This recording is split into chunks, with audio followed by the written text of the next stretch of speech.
Hello friend, welcome to ST tutorial YouTube channel. Friends, हम लोग आज सामाजिक अध्ययन एवं पर्यावरण से संबंधित महत्वपूर्ण प्रश्न को देखेंगे जो आपके सुपर टेट परीक्षा पेपर फर्स्ट और पेपर सेकंड में दोनों में यहाँ से कम 10 से 15 क्वेश्चन आपकी परीक्षा में पूछे जाते हैं। तो इसमें बहुत ही महत्वपूर्ण प्रश्नों को रखा गया है, तो वीडियो को अंत तक जरूर देखिएगा। अगर वीडियो अच्छा लगे तो चैनल को सब्सक्राइब कर लीजिएगा, लाइक कीजिएगा, दोस्तों में शेयर कीजिएगा। तो चलिए महत्वपूर्ण प्रश्नों को शुरू करते हैं। पहला प्रश्न है आपका, निम्नलिखित में से कौन सा न्यायिक आदेश उच्च न्यायालय तथा उच्चतम न्यायालय द्वारा किसी व्यक्ति को किसी सार्वजनिक कार्यालय पर अधिकार करने से रोकने के लिए जारी किया जाता है? तो सही उत्तर हो जाएगा आपका ऑप्शन नंबर डी, अधिकार परीक्षा। ठीक है, अधिकार परीक्षा जो है ये न्यायिक के आदेश है और ये जो है उच्च न्यायालय और उच्चतम न्यायालय द्वारा किसी व्यक्ति को किसी सार्वजनिक कार्यालय पर अधिकार करने से रोकने के लिए जो है जारी किया जाता है। अगर कोई व्यक्ति किसी सार्वजनिक कार्यालय पर अपना अधिकार जमाने की कोशिश करता है तो उसे रोकने के लिए जो न्यायिक आदेश दिया जाता है वो अधिकार परीक्षा कहलाता है। ठीक है, तो यहाँ पे डी ऑप्शन आपका करेक्ट हो जाएगा। दूसरा प्रश्न है, नीति आयोग का निर्माण निम्नलिखित में से किस संस्था के स्थान पर किया गया है? किस संस्था के स्थान पर नीति आयोग किया गया है? तो यहाँ पे ए ऑप्शन करेक्ट हो गया। योजना आयोग के स्थान पर जो है नीति आयोग को लागू किया गया। कब लागू किया गया? तो 1 जनवरी 2015 को इसको योजना आयोग का नाम बदल करके नीति आयोग किया गया। और नीति आयोग का पूरा नाम क्या पूछा जाता है कभी कभी, तो ये है राष्ट्रीय भारत परिवर्तन संस्थान। ठीक है, राष्ट्रीय भारत परिवर्तन संस्थान इसका पूरा नाम है नीति आयोग का। ठीक है, और ये जो है भारत सरकार द्वारा गठित एक संस्था है और इस संस्थान के संबंध में जानकारी देने वाला मंत्रिमंडल का प्रस्ताव जारी किया गया है। यह संस्थान जो है सरकार के थिंक टैंक के रूप में सेवाएं प्रदान करेगा और उससे निर्देशात्मक एवं नीतिगत गतिशीलता प्रदान करेगा।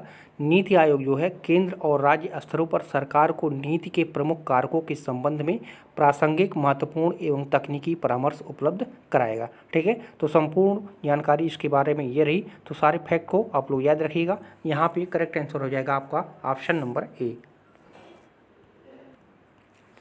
तीसरा नंबर प्रश्न है, प्रांतों में द्वैध शासन किस अधिनियम द्वारा लागू किया गया था? प्रांतों में द्वैध शासन किस अधिनियम द्वारा लागू किया गया था? तो यहाँ पे सही उत्तर होगा आपका option number A, government of India act 1919 के द्वारा प्रांतों में द्वैध शासन लागू किया गया था। ठीक है, तो ए ऑप्शन आपका इसमें सही हो जाएगा।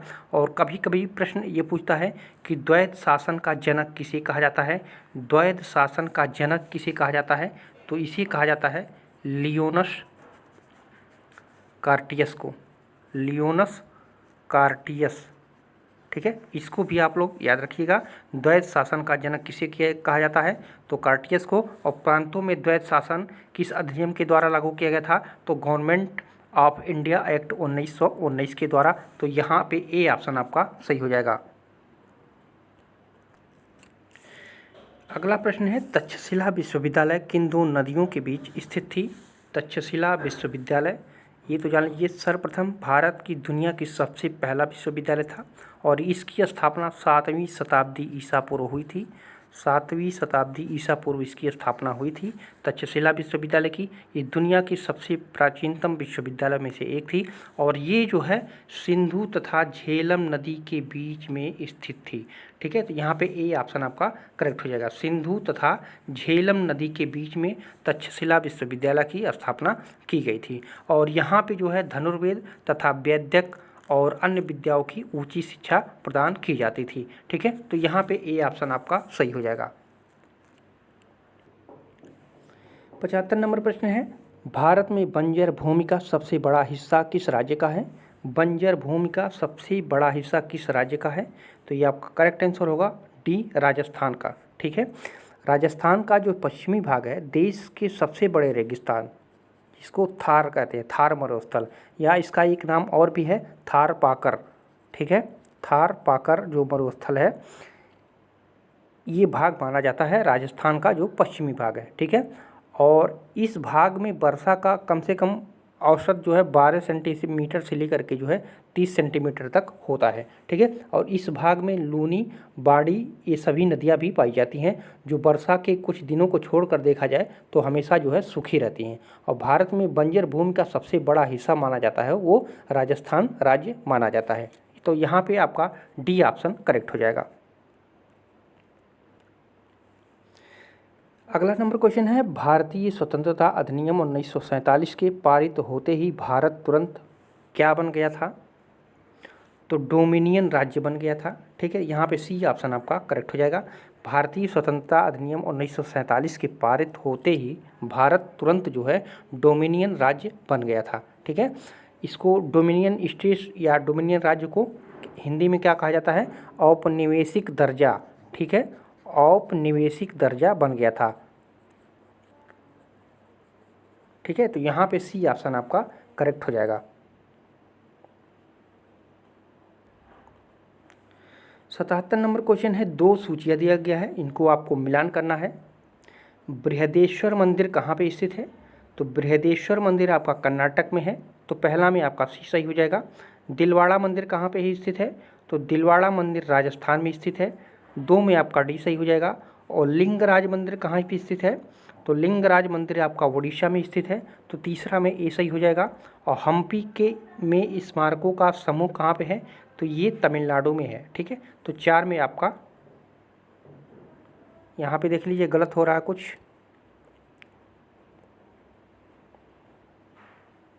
बृहदेश्वर मंदिर कहाँ पे है? तो बृहदेश्वर मंदिर तमिलनाडु में है। ठीक है, और दिलवाड़ा मंदिर कहाँ पे है? तो दिलवाड़ा मंदिर राजस्थान में है। और लिंगराज मंदिर कहाँ पे है? तो लिंगराज मंदिर आपका उड़ीसा में है। और हम्पी में स्मारकों का समूह कहाँ पे है? तो ये कर्नाटक में है। ठीक है, तो कौन सा समूह सही हो रहा है? ए में बी, पहला में बी, तो देख लीजिए पहला में बी यहाँ दो पे है।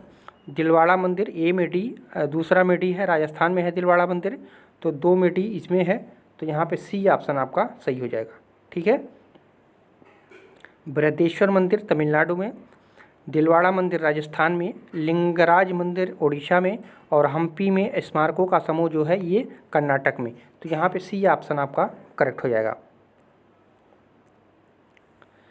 78 नंबर क्वेश्चन है, संविधान सभा के संबंध में निम्नलिखित में से कौन से कथन सही हैं? तो वह वयस्क मताधिकार पर आधारित थी, ये भी सही है। प्रत्यक्ष निर्वाचन से गठित हुई थी, तो ये गलत है। वह बहुदलीय निकाय थी, तो ये भी आपका सही हो जाएगा, बहुदलीय निकाय था। वह कई समितियों के माध्यम से काम करती थी, तो ये भी आपका सही हो जाएगा। तो यहाँ पे पहला, तीसरा, चौथा आपका सही हो जा रहा है। ये प्रत्यक्ष निर्वाचन के से गठित नहीं हुई थी।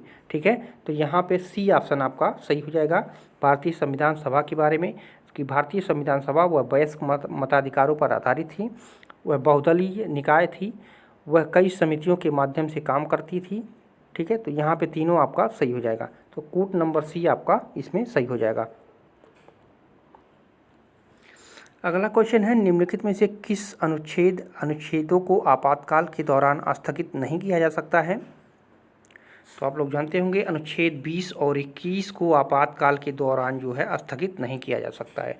आपात की अवधि के दौरान जो है राष्ट्रपति आदेश देकर संवैधानिक उपचारों के अधिकारों को निलंबित कर सकते हैं, जिसके परिणाम स्वरूप जो है सिवाय अनुच्छेद 20 व 21 के किसी भी मूल अधिकार के प्रवर्तन हेतु नागरिकों के सर्वोच्च न्यायालय में जाने पर रोक लग जाती है। ठीक है, तो ये स्थगित नहीं किया जा सकता है अनुच्छेद 20 और 21, तो यहाँ पे भी ऑप्शन आपका सही हो जाएगा। 80 नंबर प्रश्न है, मसाई निम्न में से किस देश की जनजाति है? मसाई किस देश की जनजाति है? तो ये केन्या की है। ठीक है, ए ऑप्शन आपका करेक्ट होगा। मसाई जो है दक्षिणी केन्या और उत्तरी तंजानिया में निवास कर रहे अर्ध खानाबदोश लोगों की एक नीलोटिक जातीय समूह है। यह महान अफ्रीकी झीलों के कई खेल पार्क के पास जो है निवास करने और विशिष्ट रीति रिवाज और पोशाक के कारण सबसे अच्छी ज्ञात स्थानीय आबादी इसको माना जाता है। तो यहाँ पे ये दक्षिण केन्या और उत्तरी तंजानिया में ये मसाई जनजाति पाए जाते हैं, तो यहाँ पे ए ऑप्शन आपका सही हो जाएगा। अगला क्वेश्चन है, यहाँ पे दो सूची दिया गया है, बाजार का प्रकार है और विक्रेताओं तथा क्रेताओं की संख्या आपको मिलान करनी है। ठीक है, तो जो अल्पाधिकार बाजार होता है, अल्पाधिकार बाजार में क्या होता है, कुछ बड़े विक्रेता तथा अत्यधिक क्रेता होते हैं। ठीक है, कुछ बड़े विक्रेता मतलब कुछ बड़े दुकानदार और ख़रीदने वाले अत्यधिक होते हैं, तो ये अल्पाधिकार बाजार के नाम से जाना जाता है। तो यहाँ पे आपका बी सही हो जाएगा। ठीक है, और एकाधिकार बाजार क्या होता है, एकाधिकार बाजार में एक क्रेता परंतु अत्यधिक विक्रेता होता है, एक विक्रेता होता है परंतु अत्यधिक क्रेता होता है। ठीक है, तो उसको क्या कहते हैं, एकाधिकार बाजार के नाम से जाने जाते हैं। तो यहाँ पे सी आपका सही हो जाएगा। और पूर्ण प्रतियोगिता क्या होता है, तो पूर्ण प्रतियोगिता में जो है अत्यधिक विक्रेता तथा क्रेता कम होते हैं। ठीक है, तो ये पूर्ण प्रतियोगिता माना जाता है। तो यहाँ पे ए आपका सही हो जाएगा। तो पहला में बी आपका सही हो रहा है, तो पहला में बी यहाँ पे भी है, यहाँ पे भी है, और एकाधिकार में दूसरे में सी सही हो रहा है, तो दूसरा में सी यहाँ पे है, यहाँ पे ए हो जा रहा है, तो यहाँ पे पहला कूट आपका सही हो जाएगा। ठीक है, अल्पाधिकार जो बाजार होता है इसमें कुछ बड़े विक्रेता होते हैं और अत्यधिक मात्रा में जो है क्रेता होते हैं, और एकाधिकार बाजार में क्या होता है, एक विक्रेता होता है परंतु अत्यधिक क्रेता होता है। ठीक है, और पूर्ण प्रतियोगिता बाजार जो होती है उसमें अत्यधिक विक्रेता होते हैं और क्रेता एक होता है। ठीक है, या कम होता है, ऐसा भी कह सकते हैं। तो यहाँ पे ए ऑप्शन आपका सही हो जाएगा।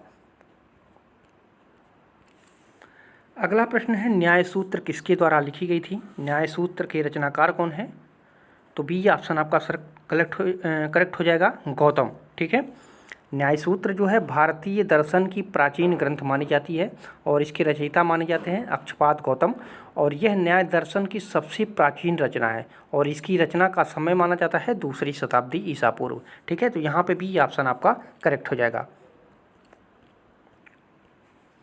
अगला नंबर प्रश्न है, मैरियाना गर्त पृथ्वी के पानी में सर्वाधिक गहरा गर्त है, वह निम्नलिखित में से किस महासागर में स्थित है, तो मारियाना गर्त जो मेरियाना गर्त है वो प्रशांत महासागर में स्थित है। डी ऑप्शन आपका करेक्ट हो जाएगा। मेरियाना गर्त दुनिया का एक प्रमुख और बहुत ही गहरा महासागरीय गर्त है।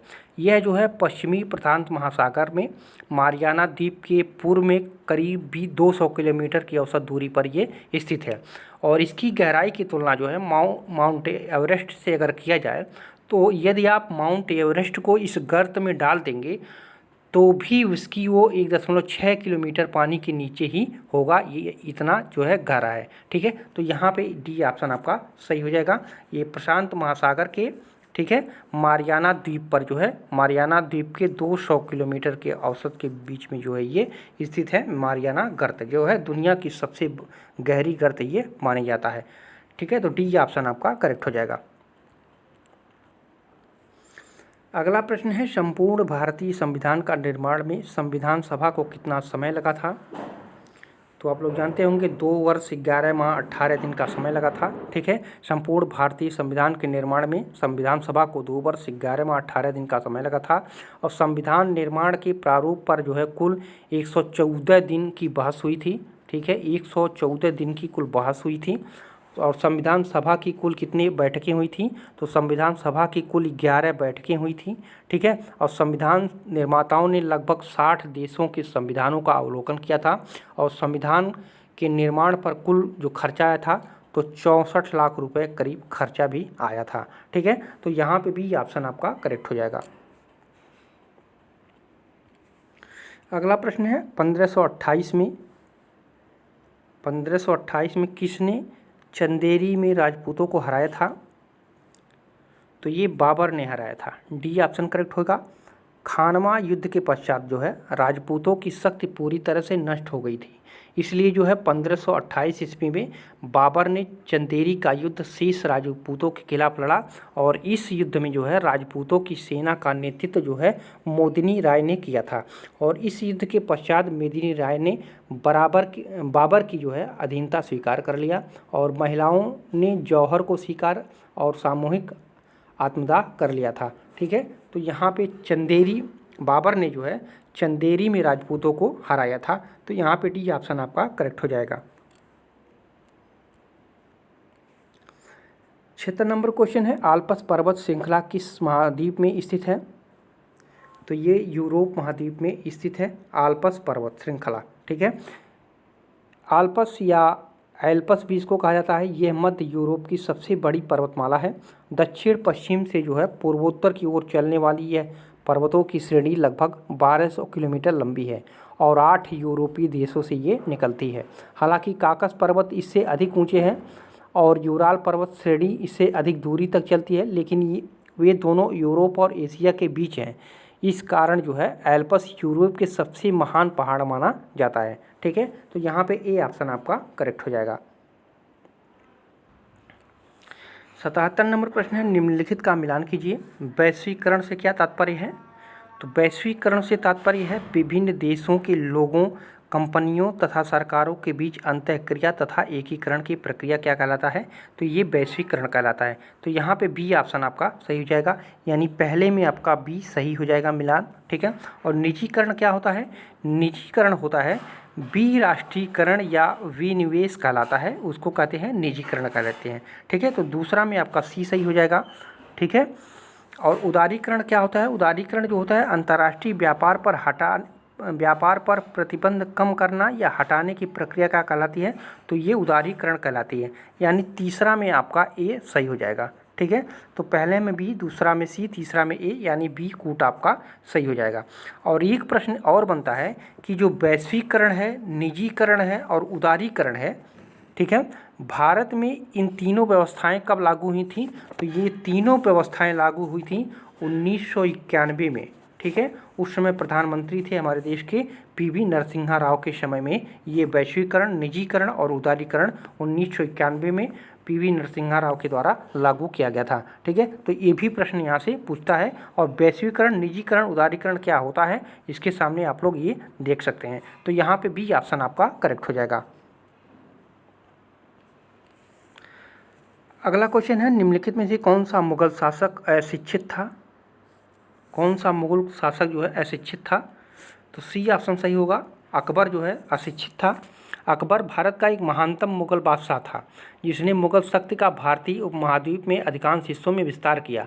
अपने साम्राज्य की एकता बनाए रखने के लिए अकबर द्वारा जो है ऐसी नीतियां अपनाई गई जिनसे जो है गैर मुसलमानों की राजभक्ति जीती जा सके। अब भारत के इतिहास में आज अकबर का नाम भी काफ़ी प्रसिद्ध है। उसने अपने शासनकाल में सभी धर्मों का सम्मान किया था, सभी जाति वर्गों के लोगों को एक समान माना और उसने अपने मित्रता के संबंध स्थापित किए। अकबर ने अपने शासनकाल में सारे भारत को एक साम्राज्य के अंतर्गत लाने का प्रयास किया, जिससे वह काफ़ी हद तक सफल भी रहा और वह पहला मुगल शासक था जो अशिक्षित था। तो यहाँ पे सी ऑप्शन आपका करेक्ट हो जाएगा। अगला क्वेश्चन है, मलक्का जल डमरू मध्य किन दो भूभागों को अलग करती हैं? मलक्का जल डमरू मध्य जो है किन दो भूभागों को अलग करती हैं? तो ये मलय प्रायद्वीप और इंडोनेशिया का द्वीप सुमात्रा को अलग करती हैं। ठीक है, मलय प्रायद्वीप तथा इंडोनेशिया द्वीप का जो सुमात्रा है उसको अलग करता है मलक्का जल डमरू मध्य। ठीक है, इंपॉर्टेंट है, ये कई बार पूछा जा चुका है। तो यहाँ पे ए ऑप्शन आपका करेक्ट हो जाएगा। अगला क्वेश्चन है, सिक्किम से गुजरने वाला अक्षांश से भी गुजरता है और किस राज्य से गुजरता है? तो राजस्थान से भी गुजरता है, बी ऑप्शन करेक्ट हो जाएगा। सिक्किम से गुजरने वाला अक्षांश जो है वो राजस्थान से होकर भी गुजरता है। यह अक्षांश जो है राजस्थान के अलवर और सिक्किम के गंगटोक से होकर के जो है गुजरता है। सिक्किम के गंगटोक से और राजस्थान के अलवर जिला से होकर के जो है ये अक्षांश गुजरता है। तो यहाँ पे बी ऑप्शन आपका करेक्ट हो जाएगा। अगला क्वेश्चन है, 1928 में स्थापित हिंदुस्तान सोशलिस्ट रिपब्लिक आर्मी के नेता कौन थे? तो चंद्रशेखर आज़ाद थे, सी ऑप्शन करेक्ट हो जाएगा। भारतीय स्वतंत्रता के लिए सशस्त्र संघर्ष के माध्यम से ब्रिटिश राज को समाप्त करने के उद्देश्य को लेकर जो है गठित एक क्रांतिकारी संगठन था कौन? Hindustan socialist Republic army. ठीक है, और 1928 तक इसे हिंदुस्तान रिपब्लिकन एसोसिएशन के रूप में जाना जाता था और वर्ष 1928 में चंद्रशेखर आज़ाद ने जो है हिंदुस्तान सोशलिस्ट रिपब्लिकन आर्मी की स्थापना की थी। तो यहाँ पे सी ऑप्शन आपका करेक्ट हो जाएगा। अगला क्वेश्चन है, भूपृष्ठ के कुल क्षेत्रफल का लगभग कितना प्रतिशत भाग भूमि है? तो 30% हो जाएगा। ठीक है, भूपृष्ठ के कुल क्षेत्रफल का लगभग 30% भाग भूमि है और भूमि का उपयोग जो है भौतिक कारकों द्वारा निर्धारित किया जाता है। ठीक है, ये भी प्रश्न पूछा है कि भूमि का उपयोग किन कारकों के द्वारा निर्धारित किया जाता है, तो भौतिक कारकों द्वारा जो है ये निर्धारित किया जाता है। तो यहाँ पे भी ऑप्शन आपका सही हो जाएगा। अगला प्रश्न है, मान लीजिए कि चीनी के लिए संतुलन मूल्य ₹50 प्रति किलो है। यदि सरकार ₹70 प्रति किलो की न्यूनतम कीमत तय की है तो वह स्थिति क्या कहलाएगी, तो बाज़ार में चीनी का अधिशेष हो जाएगा। ठीक है, बाज़ार में जो है चीनी का अधिशेष हो जाएगा। यदि मान लीजिए चीनी के लिए संतुलन मूल्य जो है ₹50 प्रति किलो निर्धारित किया गया है, यदि सरकार उसको जो है ₹70 किलो की न्यूनतम कीमत तय कर देती है तो वहाँ पे बाज़ार में चीनी को क्या कहा जाएगा, तो बाज़ार में चीनी का अधिशेष हो जाएगा, ये कहा जाएगा। ठीक है, तो यहाँ पे सी ऑप्शन आपका करेक्ट हो जाएगा।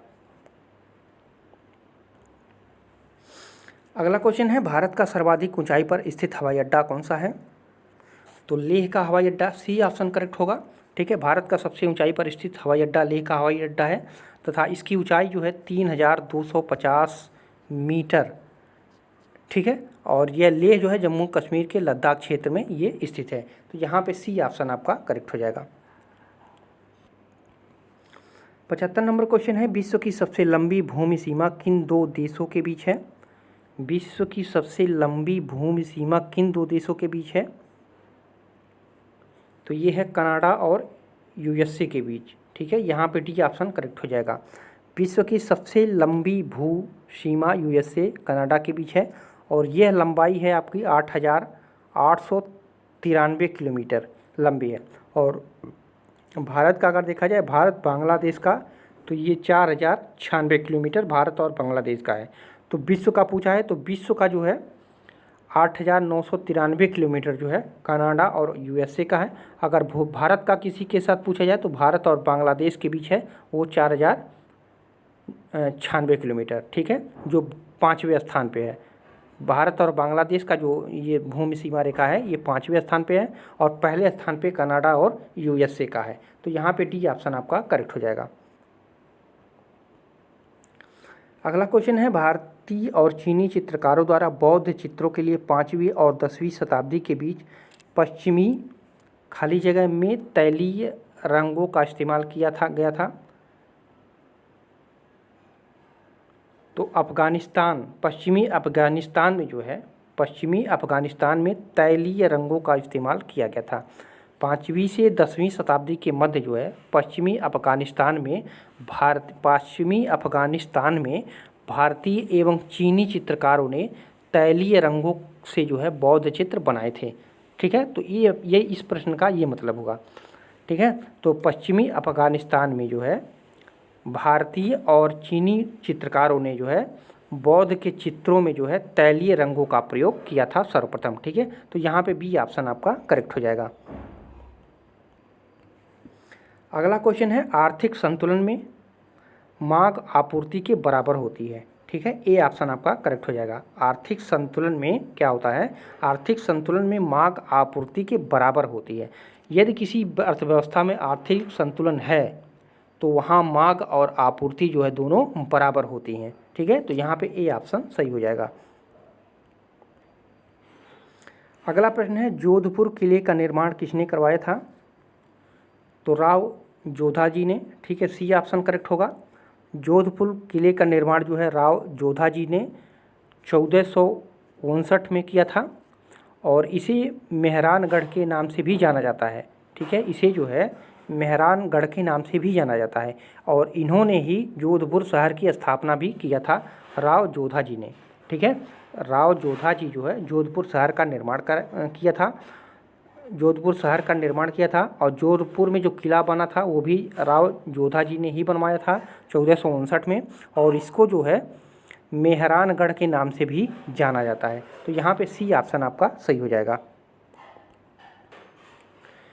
अगला क्वेश्चन है, साहित्य में नोबेल पुरस्कार प्राप्त करने वाले प्रथम भारतीय कौन थे, तो आप लोग जानते होंगे रविंद्रनाथ टैगोर। ठीक है, वर्ष 1913 में गीतांजलि के लिए, ठीक है, गीतांजलि के लिए गुरु रविंद्रनाथ टैगोर को साहित्य का नोबेल पुरस्कार प्राप्त हुआ था और साहित्य का नोबेल पुरस्कार पाने वाले ये प्रथम भारतीय थे। ठीक है, तो गीतांजलि के लिए पाए थे, 1913 में पाए थे और सबसे पहले नोबेल पुरस्कार साहित्य के क्षेत्र में पाए थे। अगला क्वेश्चन है, एक विश्व विरासत स्थल एक सीमा चिन्ह होता है जिसे आधिकारिक तौर पर किसके द्वारा स्वीकार किया जाता है? तो ये यूनेस्को के द्वारा स्वीकार किया जाता है। बी ऑप्शन सही होगा। ठीक है, एक विश्व विरासत स्थल की सीमा चिन्हों द्वारा होता है जिसे आधिकारिक तौर पर जो है यूनेस्को द्वारा जो है वो स्वीकार किया जाता है। ठीक है, और भारत में जो है कुल 36 विश्व विरासत स्थल हैं इस समय, वर्तमान समय में। ठीक है, भारत में कुल जो है 36 विश्व विरासत स्थल हैं, तो इसको जो है यूनेस्को द्वारा जो है स्वीकार किया गया है। ठीक है, तो यहाँ पे बी ऑप्शन आपका करेक्ट हो जाएगा। तो फ्रेंड्स, ये रहे महत्वपूर्ण प्रश्न। कैसा लगा वीडियो को लाइक कीजिएगा, शेयर कीजिएगा। फिर मिलते हैं अगले पार्ट में। पूरा वीडियो देखने के लिए आप सभी को धन्यवाद। सारे प्रश्न बहुत ही इंपॉर्टेंट थे और सभी प्रश्नों को अच्छी तरीके से आप लोग रिवीजन कीजिएगा। फिर मिलते हैं अगले पार्ट में, तब तक के लिए आप सभी को धन्यवाद।